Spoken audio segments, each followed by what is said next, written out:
सभी को। मेरे चैनल पर आप सभी का बहुत बहुत स्वागत है। और क्लास स्टार्ट करने से पहले मैं आपको एक सूचना दे देना चाहती हूँ कि एडवांस प्रिडिक्टिव एस्ट्रोलॉजी कोर्स जनवरी से स्टार्ट होने वाला है। तो जो भी इच्छुक हों वो आप ज्वाइन कर सकते हैं। और ये कोर्स साल में 4 बार यानी जनवरी, मार्च, जून और सितंबर। तो जब भी आपकी इच्छा हो आप कोर्स को ज्वाइन कीजिए और बेहतर तरीके से आप एस्ट्रोलॉजी को सीख पाएंगे और समझ पाएंगे। तो आज का अपना चैप्टर स्टार्ट करते हैं। आज भी हम एक क्वेश्चन ही लेके चलेंगे और आपके सामने मैं स्क्रीन शेयर कर देती हूँ। सबसे पहले डेट ऑफ बर्थ आप नोट कर लीजिए। मेल चार्ट है 29 अगस्त 1998, 7 AM, भोपाल, मध्य प्रदेश। चार्ट पे हम सीधा क्वेश्चन के ऊपर आते हैं। जातक ऑलरेडी जॉब करते हैं, शनि गुरु की दशाओं में जॉब करते थे और अभी जब से इनकी बुध की दशा स्टार्ट हुई है तब से इनके मन में दो क्वेरीज हैं कि या तो आगे ये जॉब ही करते रहें या फिर ये पढ़ाई के लिए यानी और एजुकेशन के लिए ये बाहर जाएं।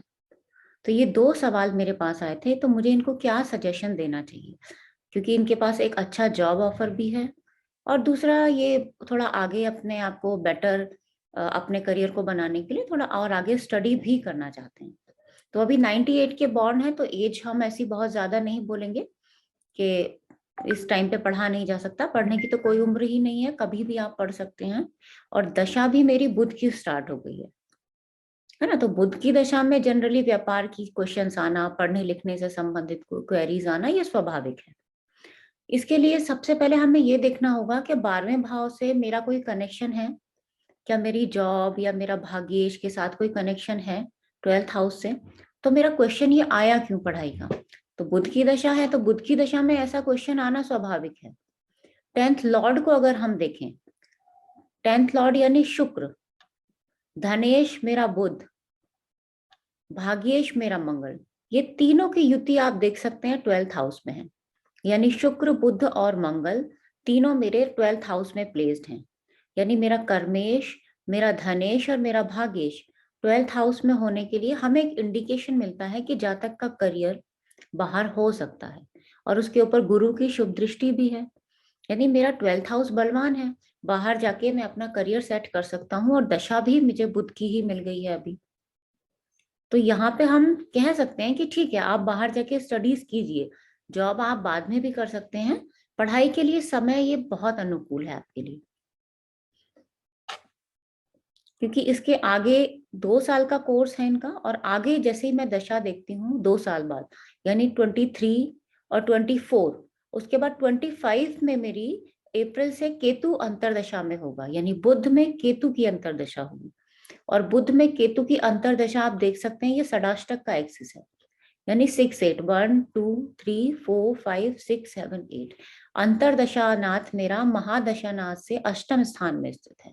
यानी ये जो अंतरदशा होगी, बुध में केतु की अंतरदशा, ये मुझे कहीं ना कहीं स्टडी में परेशान कर सकती है उस वक्त पे। अगर अभी मैं जॉब करूं और स्टडी को मैं पोस्टपोन कर दूं आगे के लिए, तो ये बुध में केतु की दशा मुझे परेशान करेगी। तो बेटर ये है कि ये बुध की जो अभी मेरी दशा स्टार्ट हुई है, तो 2 साल के लिए, 1.5 साल के लिए मैं बाहर जाऊं और स्टडीज करूं। और अगर आप पहले से जॉब करते आ रहे हैं तो इजीली आपको जॉब, पार्ट टाइम जॉब तो मिल ही जाती है बाहर। आप कहीं फॉरेन कंट्री में जाएंगे तो आप अपनी स्टडी के अनुकूल वहाँ पार्ट टाइम जॉब इजीली कर सकते हैं, है ना। अपने एक्सपेंसेस तो आप बियर कर सकते हैं, उसमें कोई प्रॉब्लम नहीं है। तो हमारे लिए एक अच्छी सलाह जातक को हम कैसे दें कि ठीक है, आपका हमें चार्ट में भी दिखाई देता है कि धनेश का, दशमेश का और भाग्येश का तीनों की युति मेरी 12th हाउस में है। इट मीन्स कि कहीं ना कहीं बाहर से धन आना, है ना, या बाहर से मेरा करियर होना, और उसमें भाग्येश का साथ भी है। तो बाहर मेरे लिए जाना यानी विदेश जाना या विदेशी कंपनी में कार्य करना, क्योंकि आजकल तो ऑनलाइन भी आप बाहर की कंपनीज में काम करेंगे, तो उसको भी हम ऐसे समझ सकते हैं। अब मेन बात यह है कि अगर मेरा चतुर्थ हाउस बहुत ज्यादा पीड़ित है तो मेरे लिए बाहर सेटलमेंट की बात भी कही जा सकती है। उसको हम आगे समझेंगे जब हम यात्रा वाला पूरा एक चैप्टर अपना लेके आएंगे, तो वहां पे वो एक्सप्लेन होगा। तो यहाँ पे आपके पास क्वेरी क्या आती है और हम उसको सॉल्व कैसे करते हैं, है ना, पढ़ाई की क्वेरी आई या जॉब ऑफर में एक्सेप्ट करूं, इंडिया में कोई अच्छा, दो क्वेरीज थे। तो जॉब में आपको प्रॉब्लम नहीं है, जॉब तो आपको आगे भी मिल जाएगी, क्योंकि ये टाइम आपको अच्छा मिला है, पढ़ने का ऑफर आपके पास आया है, तो आपको पढ़ना चाहिए पहले। उसके बाद जॉब में अगर मैं देखूं करियर के साथ, करियर हाउस में कोई परेशानी या विशेष परेशानी मुझे कोई नहीं दिखाई देती। ठीक है ना, करियर मेरा बाहर होगा, विदेश में मैं जाके धन कमा सकता हूँ, क्योंकि उसका भाग्येश के साथ संबंध भी अच्छा बना हुआ है। तो यहाँ ये एक क्वेरी थी। दूसरा इनके माता पिता की क्वेरी थी कि क्या मैरिड लाइफ मेरी कैसी रहेगी। तो मैरिड लाइफ के लिए हम आगे एक चैप्टर लेके आएंगे। फिर भी मैं थोड़ा यहाँ बता देना चाहती हूँ कि मैरिड लाइफ के लिए हमारा जवाब क्या था। तो डिले मैरिज मुझे यहाँ चार्ट में दिखाई देता है, जो कि नॉर्मली आजकल थोड़ा डिले होता ही है, लेकिन फिर भी यहाँ डिले मैरिज का संयोग दिखाई देता है चार्ट में, क्योंकि पंचमेश मेरा अष्टम में है और पंचम भाव पर राहु की दृष्टि है। पंचमेश का अष्टम में जाना और कारक का अष्टम में जाना, क्योंकि पंचम के कारक भी गुरु हैं और यहाँ पे भावेश भी गुरु है, दोनों का अष्टम में जाना, इट मीन्स के शादी से पहले सगाई, यानी बातचीत होने में थोड़ी परेशानी होना, कोई ना कोई रुकावट आ जाना। ठीक है ना, तो यहाँ से आप इसको इजीली समझ सकते हैं। अगर मैरिड लाइफ की बात करें तो शनि की प्लेसमेंट बहुत अच्छी है, लेकिन यहाँ पर तीन अशुभ ग्रह यानी सूर्य और राहु केतु एक्सिस और मंगल, सप्तम भाव पर अशुभ प्रभाव होना कहीं ना कहीं मैरिड लाइफ में थोड़ा बहुत डिस्टरबेंस इंडिकेट कर रहा है।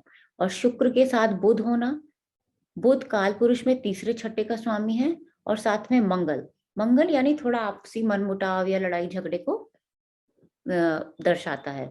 तो इससे हम समझ सकते हैं कि मैरिड लाइफ में थोड़ा बहुत उतार चढ़ाव होगा, लेकिन बहुत मेजर प्रॉब्लम नहीं होगी। थोड़ा इतने आगे मैरिड के टाइम पे दशाएं हमें कौन सी मिलती हैं, उसके ऊपर भी बहुत कुछ डिपेंड करता है ना। और आजकल इतना ऊपर नीचे आप देखेंगे कि सबके चार्ट में ही मिलेगा। तो शनि की पोजीशन अच्छी होने की वजह से, क्योंकि भाग्य स्थान में है सप्तमेश मेरा, तो यहाँ बहुत विशेष अशुभ प्रभाव नहीं बोलेंगे। नवांश चार्ट के लग्न में वृश्चिक राशि स्थित है, जो मेरे चतुर्थ हाउस की राशि है, यानी छठे आठवें बारहवें की राशि यहाँ पर नहीं है। शुक्र की प्लेसमेंट अच्छी है। शनि जरूर मेरा यहाँ सप्तमेश वीक हुआ है, तो इसको विशेष हम मेरिट वाले चैप्टर में लेके आएंगे आपके लिए। जो नेक्स्ट मेरे पास जो क्वेरी आती है, थर्ड, एक थी मेरे पास एजुकेशन या जॉब का क्वेरी, सेकंड था मैरिज का क्वेरी, उसके बाद थर्ड जो क्वेरी था वो था कि क्या मैं शेयर मार्केट में इन्वेस्ट कर सकता हूँ या नहीं। तो शेयर मार्केट में इन्वेस्टमेंट के लिए हमने इनको मना किया कि आप शेयर मार्केट में अभी फिलहाल इन्वेस्ट मत कीजिए, क्योंकि बुध की दशा है, तो यहाँ व्यापार से संबंधित बातें हो सकती हैं। चंद्रमा और गुरु ये दो प्लैनेट हैं जो हम शेयर मार्केट के लिए यानी ट्रेडिंग के लिए, ये दो प्लैनेट लिए जाते हैं शेयर मार्केट में ट्रेडिंग के लिए। तो यहाँ चंद्रमा की पोजीशन बहुत अच्छी है, सिर्फ केतु और शनि और मंगल ये तीन ग्रह का अशुभ प्रभाव है। गुरु को देखें तो वो मेरा अष्टम में है।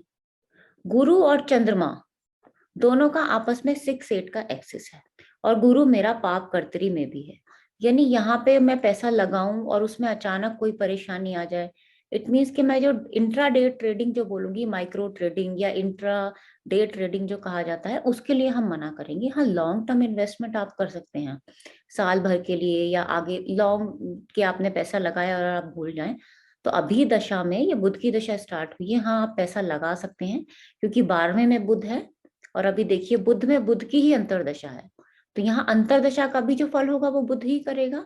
यहाँ मैं महादशा से रिजल्ट नहीं ले रही हूँ, यहाँ मैं अंतरदशा से रिजल्ट ले रही हूँ। तो वो बैठा कौन से स्थान में, 12वें भाव में, जहां से हम खर्चे की बात कर सकते हैं, है ना। तो यहाँ लॉन्ग टर्म के लिए आप पैसा लगाइए, भूल जाइए बुध में केतु की दशा में आप पैसा मत निकालिए, जो भी अपना आपने ट्रेडिंग में या लॉन्ग टर्म में जहां भी इन्वेस्ट किया है। उसके बाद जब आपको लगे कि हाँ अच्छी दशा मेरे पास है ना, यहाँ पे आपको दिखा के मार्केट की वैल्यू क्या है, वो सब जो भी ट्रेडिंग में एक्सपर्ट होते हैं उन लोगों को बहुत अच्छे से पता होता है, या जहां से भी आप सलाह ले सकते हैं। तो यहाँ माइक्रो ट्रेडिंग यानी सेकंड में जो थोड़े बहुत टाइम के लिए ट्रेडिंग होती है, या इंट्राडे मतलब एक ही दिन में जो सुबह शेयर लिए और शाम को बेच दिए, उसके लिए हम मना करेंगे। लॉन्ग टर्म का इन्वेस्टमेंट आप कर सकते हैं, उसमें कोई प्रॉब्लम नहीं। तो इसी तरह हम अपनी ये सीरीज में छोटे छोटे क्वेरीज भी लेके आएंगे और बाकी चैप्टर्स को भी कवर करेंगे। तो उम्मीद है कि आपको आज वाला सेशन भी पसंद आया होगा। अच्छा लगे तो कमेंट्स के माध्यम से बताइएगा, और कुछ और सुझाव भी अगर आप देना चाहें अपनी तरफ से तो वो भी आप जरूर दीजिएगा। आज के लिए इतना ही रखते हैं, बहुत बहुत धन्यवाद।